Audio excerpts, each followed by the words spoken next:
to the second public forum of the Public Policy Roundtable series. Today's topic is medical financing, voluntary insurance as the way out. 歡迎大家嚟臨公共政策圓桌系列第7次嘅公開研討會。我哋今日嘅題目係醫療融資，自願性醫療保險是否出路？咁喺開始之先咧，咁我有一個好短嘅宣佈係關於即時傳譯嘅。咁就大家可以見到咧，喺你前面咧就會有個咪嘅係，咁咪嘅左手邊咧就會有耳筒啦，同埋一啲即時傳譯嘅聲筒嘅係。咁如果大家係想聽翻即時傳譯嘅話咧，咁可以設定翻咧第一台咧就係廣東話，第二台就係英文嘅係。So there's a short announcement about the simultaneous services. So by default, we have set channel 1 for Cantonese and channel 2 for English. So you can press the button next to the plug of the microphone for the channel and also the volume. So since we have a very full schedule today, because I don't give a lot of introductions, may I invite the president of City University of Hong Kong to give a welcoming speech to... Yeah.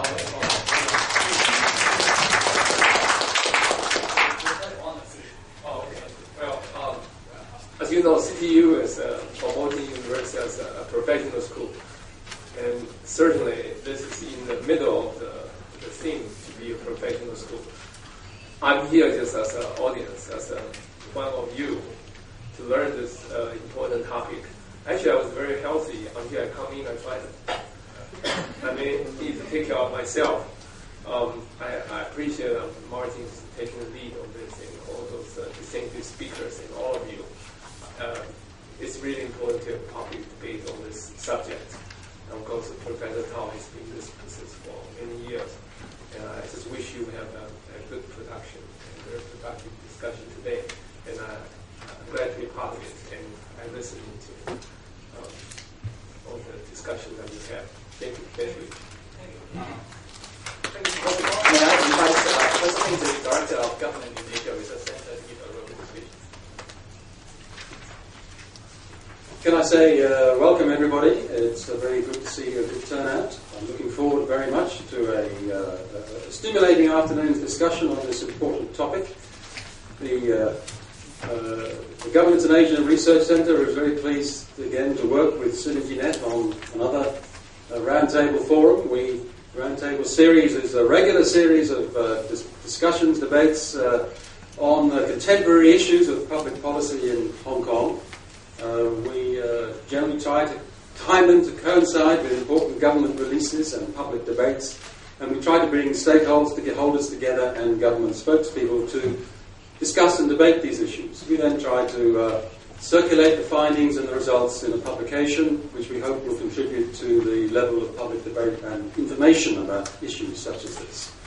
So the Governance in Asia Research Centre, which is a research centre in the College of Liberal Arts and Social Sciences at this university, is concerned with raising the level of public debate and with generally discussing issues of governance and public policy in Hong Kong and also in the rest of China and the region. So once again, we're very pleased to see you all here. I hope that you have an interesting and stimulating afternoon. And because we have so much to talk about and so many speakers, I will stop here and say, let's get on with it. Thank you very much. We invite Dr. Alex Chen, the Vice Chair of the SynergyNet, our organizer, to give a welcome speech.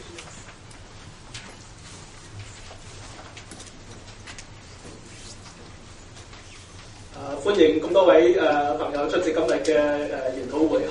咁我謹代表新力量網絡咧，多謝今日出席嘅嘉賓朋友同埋咧參加者咧，就喺百忙之中抽時間咧參加今日嘅研討會。我亦都好多謝今日嘅研討會嘅籌委會嘅朋友同埋工作人員，佢哋悉心嘅努力令到今日嘅研討會辦得係有聲有色。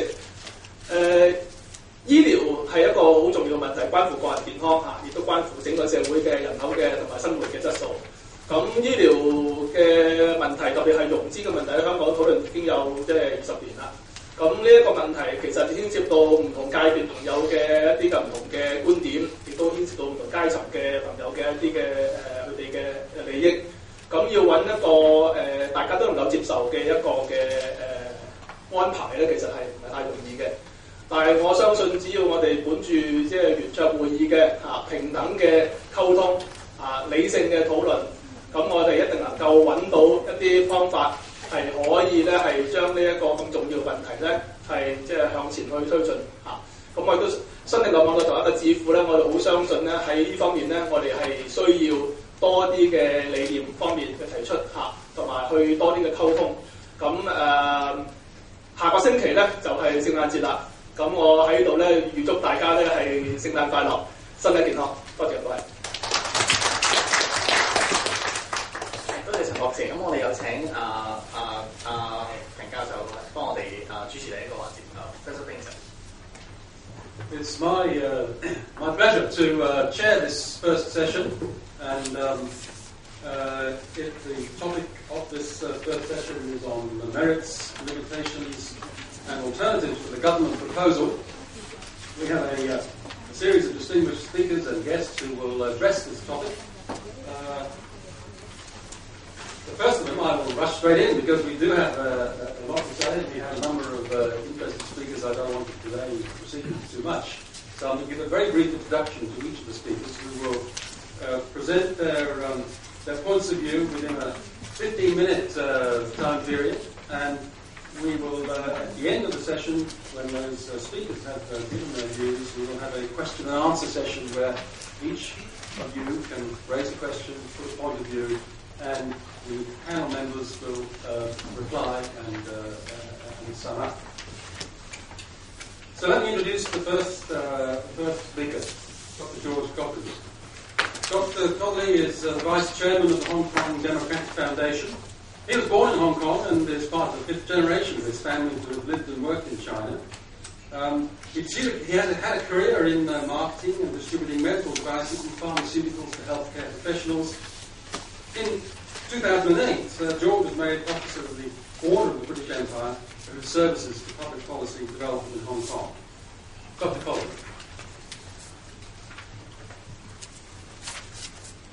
Thank you, Martin, and I'd like to also thank our organisers, SynergyNet and CityU, for inviting Hong Kong Democratic Foundation to make a presentation at this seminar today.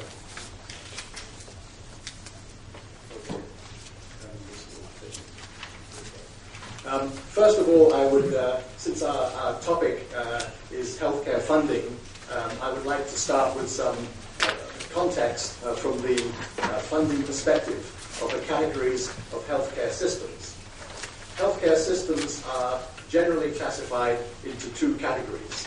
Those that are predominantly funded through public means, general revenue, such as the UK, Canada, Taiwan.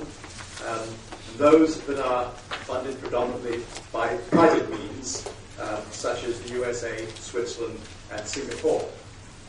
And then you get the Hong Kong hybrid. In Hong Kong, hospital care is predominantly publicly funded, while primary care is predominantly funded by private means. And over the years, an informal compact has evolved, where the public acknowledges it should pay for its primary care, but in the expectation that the government pays for a good standard of hospital care. What are the government's objectives for its voluntary private healthcare insurance? Relieving pressure from public hospital care by assisting increased participation in private hospital care through voluntary private insurance. Consequently, improving public hospital care service, slowing cost escalation in the provision of public hospital care, facilitating transparency of product and better value for consumers from private insurance. Can the government's objectives be achieved through its voluntary private health insurance proposals? Experience elsewhere is not encouraging. Persuading private hospitals, private doctors who are private agents, and the insurance industry to cooperate so that the core package can be made available within an insurance premium affordable to sufficient numbers on a sustainable basis is a challenge not to be underestimated. The government's own consultancy report